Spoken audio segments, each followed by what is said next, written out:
बिस्मिल्लाहिर्रहमानिर्रहीम। बस बस बस बस।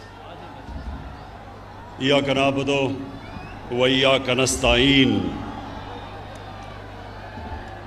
मेरे हाफिजाबाद के नौजवानों, बुजुर्गों, मेरी बहनों, इस शानदार इस्तकबाल का मैं आपका शुक्रिया अदा करता हूं। बहुत बहुत शुक्रिया। मैं आज सबसे पहले शौकत और आपके वालिद मेहदी भट्टी आपको मुबारक देता हूं, खराज तहसीन पेश करता हूं कि आज आपने ये ऑर्गेनाइज किया इतना बड़ा जलसा।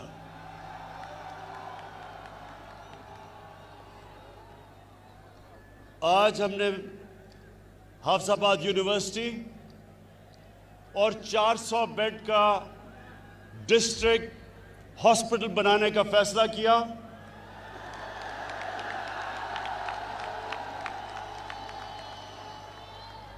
और इंशाअल्लाह ये हम जल्दी से जल्दी इसलिए बनाएंगे कि ये यूनिवर्सिटी भी और हॉस्पिटल भी ये आपकी ज़रूरत है और ये हमारा फ़र्ज़ है कि हम ये आपके लिए बनाएं।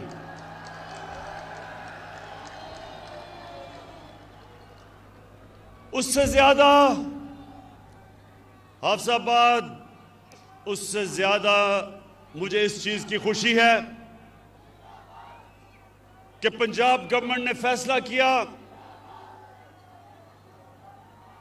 कि 2020 तक, इस साल तक 50% पंजाब को हेल्थ कार्ड, हेल्थ इंश्योरेंस दी जाएगी और अगले साल 2021 में सारे पंजाब के लोगों को हेल्थ इंश्योरेंस, हेल्थ इंसाफ कार्ड मिलेगा। अब मैं आपको समझाना चाहता हूं कि हेल्थ कार्ड है क्या। ये मेरी बहनें आप खास तौर पे सुने। एक घर में सफेद पोश घर, तनख्वाहदार लोगों का घर, मजदूर का घर, अगर बीमारी होती है वालिदैन को, बच्चों को, तो ये जो हेल्थ कार्ड है ये एक खानदान में 10 लाख रुपए तक कहीं भी इलाज करवा सकेंगे। सरकारी अस्पतालों में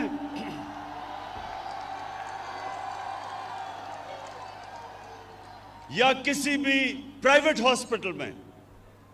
ये पहली दफा पाकिस्तान की 73 साला तारीख में एक आम आदमी को एतमाद होगा कि अगर घर में बीमारी होती और पैसे नहीं, हमारे पास हेल्थ इंश्योरेंस होगी।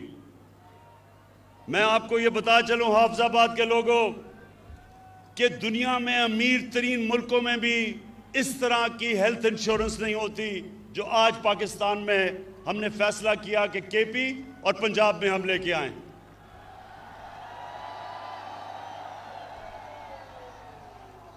इससे क्या होगा? इससे होगा क्या?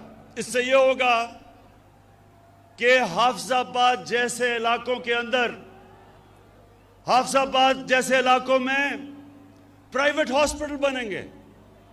और प्राइवेट हॉस्पिटल इसलिए बनेंगे कि हेल्थ कार्ड की वजह से हर कोई इलाज करवा सकेगा।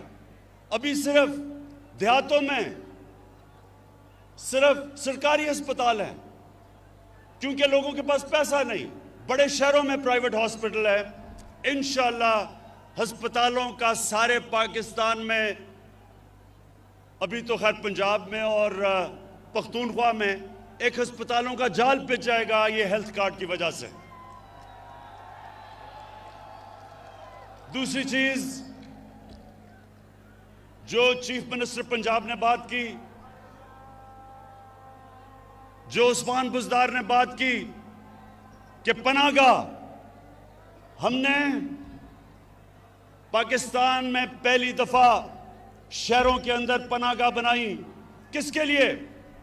मजदूर आता है काम करने के लिए, पनाहगाह में वो ठहरता है, उसके पैसे बच जाते हैं, किराया बच जाता है, खाना मिलता है, खाने के पैसे बचते हैं और वो सारा पैसा अपने बीवी बच्चों को भेजता है। ये पहली दफा पाकिस्तान के अंदर पनाहगाह बनी है और मुझे खुशी ये है कि ये हमारा जो सफर है पाकिस्तान को फलाई रियासत बनाने का, वो शुरू हो चुका है। हम इंशाअल्लाह जो अगला काम करने जा रहे हैं, जो नया पाकिस्तान हाउसिंग का मतलब क्या कि आज तक अगर आपके पास पैसा है तो आप घर बना सकते हैं, अगर पैसा नहीं है तो किराए के घर में ठहरना पड़ता था। अब नए पाकिस्तान हाउसिंग का जो हमारा स्कीम है, और 2 साल हमें लगे, एक अदालतों में केस था फोरक्लोजर लॉ का, वो जीतने में। अब ये होगा कि बैंकों से 5% सूद के ऊपर हम पैसे लेंगे और वो एक 5 मरले के घर कोई भी बना सकता है 5% सूद पे, और लंबी किस्तें, यानी कि जो आप किराए के ऊपर जो आप किराया देते हैं वो आप किस्तें देंगे और घर आपका अपना हो जाएगा, अपने घर पे छत हो जाएगी। ये 73 साल तारीख में इंशाल्लाह पहली दफा, बड़े लोगों ने रोटी कपड़ा और मकान की बात की, ये पहली दफा इंशाल्लाह लोगों को मकान मिलेगा। उसके बाद नौजवानों, एक तालीम का निसाब, ये भी 73 साल में पहली दफा हमारी हुकूमत कर रही है कि सारे पाकिस्तान में एक निसाब हो। ये ना हो कि उर्दू मीडियम, इंग्लिश मीडियम, दीनी मदरसे, एक निसाब हो ताकि गरीब घरों से भी बच्चे ऊपर आ सकें, डॉक्टर बन सकें, इंजीनियर बन सकें। जब 2013 में तहरीक इंसाफ की हुकूमत आई पख्तूनख्वा में, तो 3 साल तक हम सुनते रहे कि जी किधर है नया पख्तूनख्वा। 3 साल हमें सुनना पड़ा कि किधर है नया पख्तूनख्वा। जब इलेक्शन हुआ, और पख्तूनख्वा की एक तारीख है कि वो एक जमात को दूसरी दफा बारी नहीं देते, लेकिन तहरीक इंसाफ जब इलेक्शन हुआ तो पहले से ज्यादा वोट मिली, 2/3 अक्सरियत मिली पख्तूनख्वा में 2018 में। क्यों मिली? इसलिए कि हमारे दौर में गुर्बत पख्तूनख्वा में 27% से गिर के 18% पे आ गई। 9% गुर्बत कम हुई उस सूबे में जिधर वॉर ऑन टेरर, वो जंग की वजह से तबाही थी। वो सूबा जिधर सरमायाकार बिजनेसमैन छोड़ छोड़ के इस्लामाबाद आ रहे थे, जिधर पैसे वाले लोग सूबे से बाहर जा रहे थे, फैक्ट्रियां बंद हो रही थी, उस सूबे में 9% गुर्बत कम हुई, 27% से 18% पे। इसलिए लोगों ने वोट दी। और इंशाअल्लाह यही इंशाअल्लाह मेरा ख्वाब है पाकिस्तान के लिए कि हम अपने मुल्क में गुर्बत कम करें, सारी पॉलिसी बनाएं निचले तबके को ऊपर लाने के लिए। जिस तरह का हेल्थ कार्ड है, जिस तरह का तालीमी निज़ाम है, जिस तरह का अस्पतालों का निज़ाम है, जैसे जैसे नीचे से लोग ऊपर आएंगे और जैसे जैसे पाकिस्तान एक फलाई रियासत बनेगी, इंशाअल्लाह यही कौम एक अजीम कौम बनने जा रही है। और दूसरी चीज, हाफिजाबाद के लोगों, अब ये जरा गौर से सुनो। इस वक्त जो पाकिस्तान में दूसरा हमें काम करना है और कर रहे हैं, वो है कानून की बालादस्ती कायम करना। ये क्यों जरूरी है? ये हमारे नबी सल्लल्लाहु अलैहि वसल्लम ने मदीना की रियासत जब बनाई तो उन्होंने कहा कि बड़ी कौमें तबाह हुई तुम्हारे से पहले, जिधर एक कानून अमीर के लिए और दूसरा गरीब के लिए था, ये गौर से सुने, जिधर ताकतवर के लिए एक कानून और कमजोर के लिए दूसरा, उस कौम में कानून की बालादस्ती नहीं आती। जब भी एक कौम आगे बढ़ती है तो कानून की बालादस्ती आती है। कानून के सामने सब एक बराबर। इस वक्त हमारे मुल्क में ये जो सर्कस लगाई हुई है, ये जो सर्कस लगी हुई है, ये वो लोग हैं 30 साल से इन्होंने इस मुल्क को लूटा। ये अमीर तरीन हो गए और कौम को कर्जों में डुबा दिया। इनके लिए एक और कानून था, आम चोर जो भैंस चोरी करता था या जो मोटरसाइकिल चोरी करता था, उसके लिए एक और कानून था। और ये जो अरबों रुपया चोरी करके मुल्क का बाहर लेके जा रहे थे, इनको पाकिस्तान का इंसाफ का निजाम नहीं पकड़ता था। अब इनको मुश्किल पड़ गई है। पहली दफा जो केसेस नैब के अंदर इनके दौर में बने हुए थे, हमने नहीं केसेस बनाए, ये इनके दौर के केसेस थे। वो अपने दौर में तो ये एक दूसरे को पूछते नहीं थे। हमारे दौर में हमने नैब को आज़ाद छोड़ दिया है।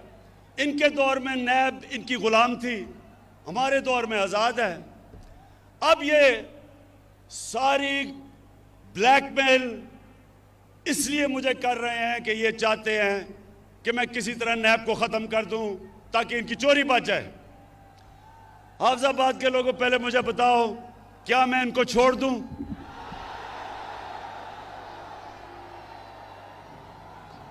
कहीं आपको इनके ऊपर तरस तो नहीं आ रहा?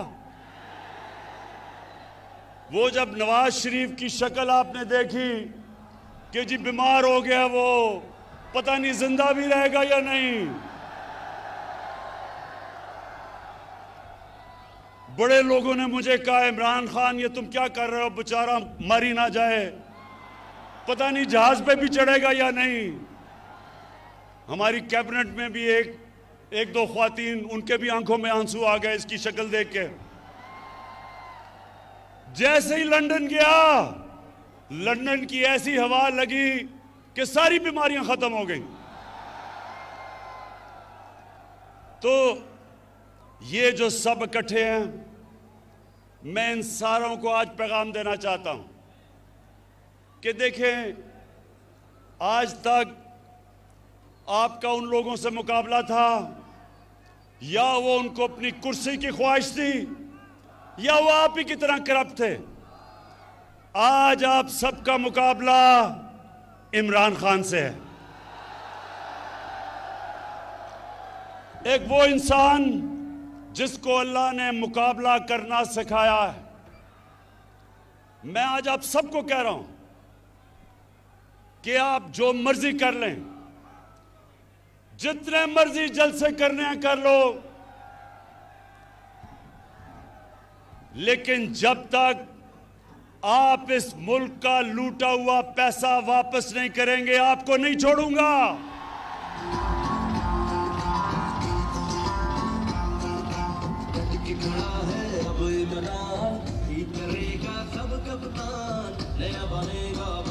बस।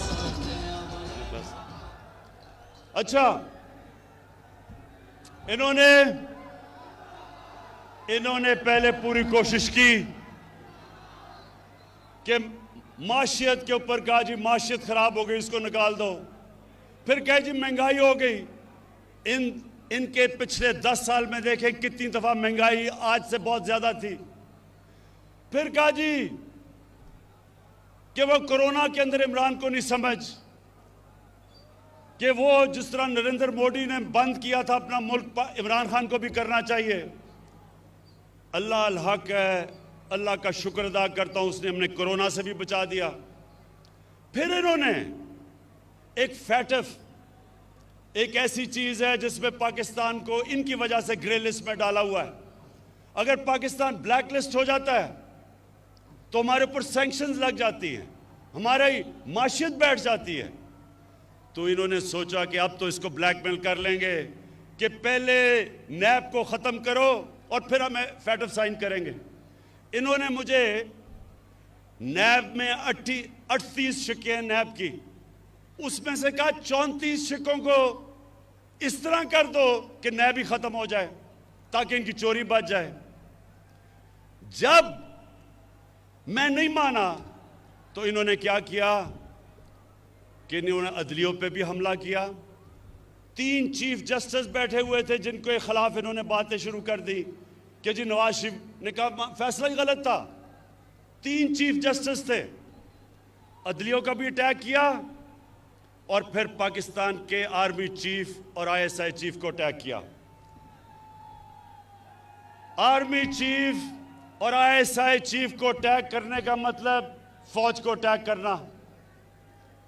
यहां मेहदी भट्टी बैठे हैं, इनका बेटा बलूचिस्तान में शहीद हुआ।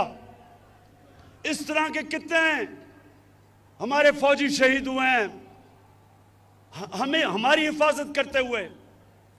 लेकिन वो आदमी बाहर लंदन में बैठ के यहां हमारी फौज के खिलाफ साजिश कैसे कि जब अब कहते हैं कि मैं आर्मी का चीफ और जो ISI का चीफ है उसको फौज बदल दे, तो क्या फौज कोई एक जमहूरी इदारा है?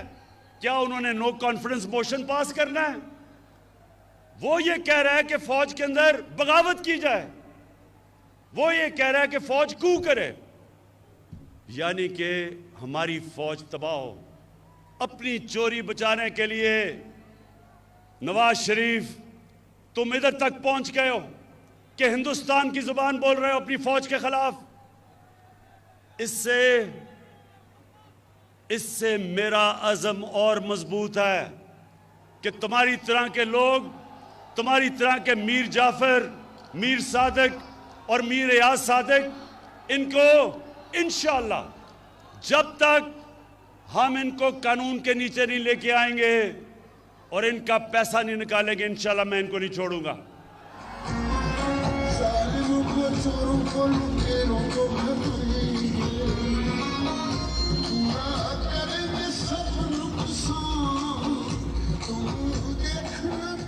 अच्छा, और ये जब सर्कस इनकी लगती है उसमें हर किस्म के लोग होते हैं।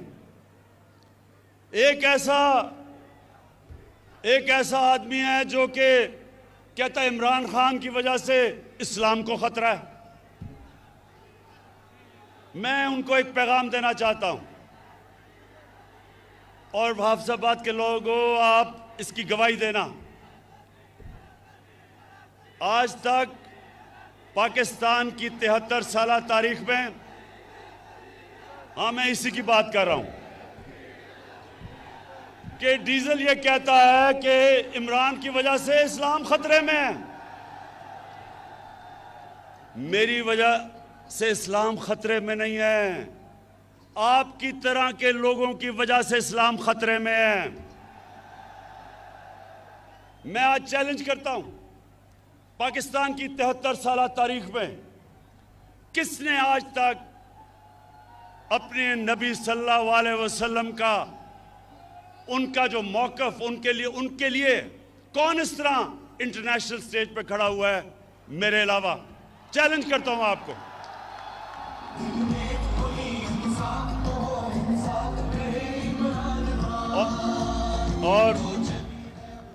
और ये मैं आपको बता दूं, ये किसी वोट के लिए मैंने नहीं किया, ये मेरा ईमान का हिस्सा है। हमारे नबी सल्लल्लाहु अलैहि वसल्लम हमारे दिलों में बसते हैं।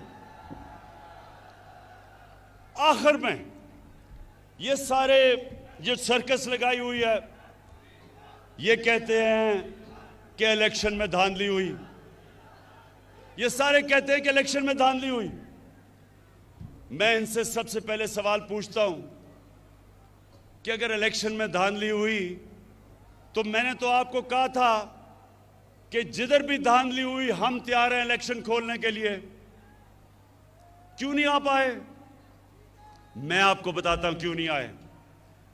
2013 में 137 पिटिशंस थी जिन्होंने कहा कि इलेक्शन में धांधली हुई नेशनल असेंबली में। 2018 में 137 की बजाय 90 थी, 50% कम पिटिशन थी। और नून लीग की सिर्फ 11 पिटिशंस थी पंजाब के अंदर और तहरीक इंसाफ की 14 थी। तो सवाल ये मैं पूछता हूं कि अगर धांधली हुई थी तो किधर हैं आपकी पिटिशंस? क्यों नहीं आपने कहा कि धांधली हुई? इलेक्शन कमिश्नर आपका, केयर टेकर आपकी, आपने सिलेक्ट किया था केयर टेकर इलेक्शन कमीशन, तो धांधली किसने की फिर? और जब मैंने आपको कहा था हम खोलने के लिए तैयार हैं, क्यों नहीं खोला? नौजवानों, एक मेरी बात सुन लें। जब मैं क्रिकेट खेलता था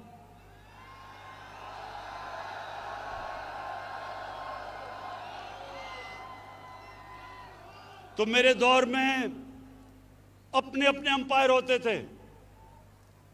जो मुल्क होता था जिधर आप क्रिकेट खेलने जाते थे उनके अपने अंपायर थे।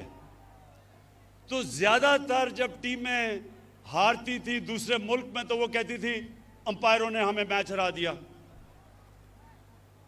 तो मैं वो क्रिकेट की तारीख का 150 साल तारीख में वो पहला कप्तान था जिसने कहा कि न्यूट्रल अंपायर आने चाहिए, यानी कि अपने अंपायर नहीं होने चाहिए, दूसरे मुल्क से अंपायर मंगवाओ ताकि वो न्यूट्रल हो।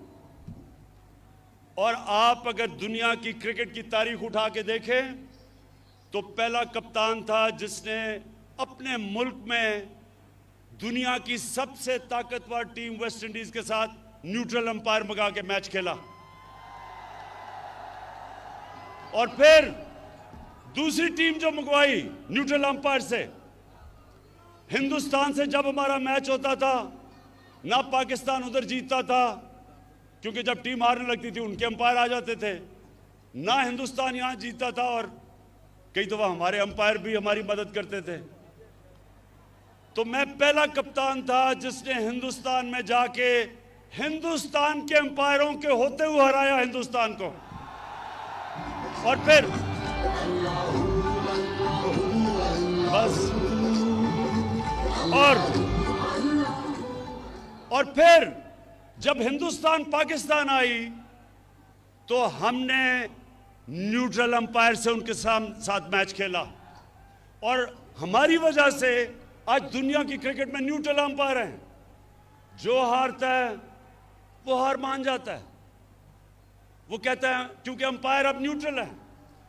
आज मैं आपके सामने वादा करता हूं अपनी कौम से, ये मेरी हुकूमत है जो पहली दफा पाकिस्तान में एक ऐसे इलेक्शन करवाएगी कि जो हारेगा वो भी मानेगा कि इलेक्शन साफ और शफाफ हुआ है। इसके लिए हम कई चीजें कर रहे हैं। हम इलेक्ट्रॉनिक वोटिंग कर रहे हैं। हम एक इलेक्ट्रॉनिक वोटिंग यानी टेक्नोलॉजी का फायदा उठाएंगे। हम इसके ऊपर पूरा काम कर रहे हैं। हम इंशाल्लाह सारे वो कदम उठाएंगे कि ऐसा इलेक्शन होगा जो सिर्फ पाकिस्तान में एक दफा हुआ था 1970 में, जब सबने कहा कि साफ और शफाफ इलेक्शन है। उसके अलावा सारे इलेक्शनों में जो हारता था वो कहता था कि इलेक्शन में धांधली हुई। ये जो अब इलेक्शन होगा, हम इलेक्शन रिफॉर्म्स कर रहे हैं, टेक्नोलॉजी लेके आ रहे हैं। जो जो चीज़ें हमने पूरा स्टडी किया कि कैसे साफ होगा, सारी इस्लाहत कर रहे हैं। और इंशाअल्लाह जिस तरह क्रिकेट की दुनिया में मैं पहला कप्तान था जो न्यूट्रल अंपायर लेके आया, आज इंशाअल्लाह पाकिस्तान भी याद रखेगा कि वो हुकूमत आई जिसने पहली दफा पावर में होते हुए साफ और साफ इलेक्शन करवा के भरपूर तरीके से इलेक्शन जीता। मैं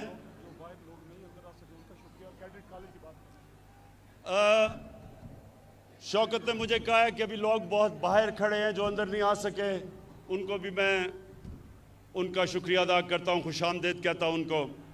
और मैं आखिर में ये फिर कहता हूँ कि हमने सारे जो इलाके हमारे पीछे रह गए थे और हाफिजाबाद भी पीछे रह गया था, हम आपके लिए पूरा काम करेंगे। आपके लिए यूनिवर्सिटी, आपके लिए DHQ बड़ा 400 बेड का हॉस्पिटल, और इंशाल्लाह ये जो कैडेट कॉलेज चाह रहे हैं, इंशाल्लाह एक कैडेट कॉलेज के ऊपर भी हम काम शुरू करेंगे। बहुत बहुत शुक्रिया।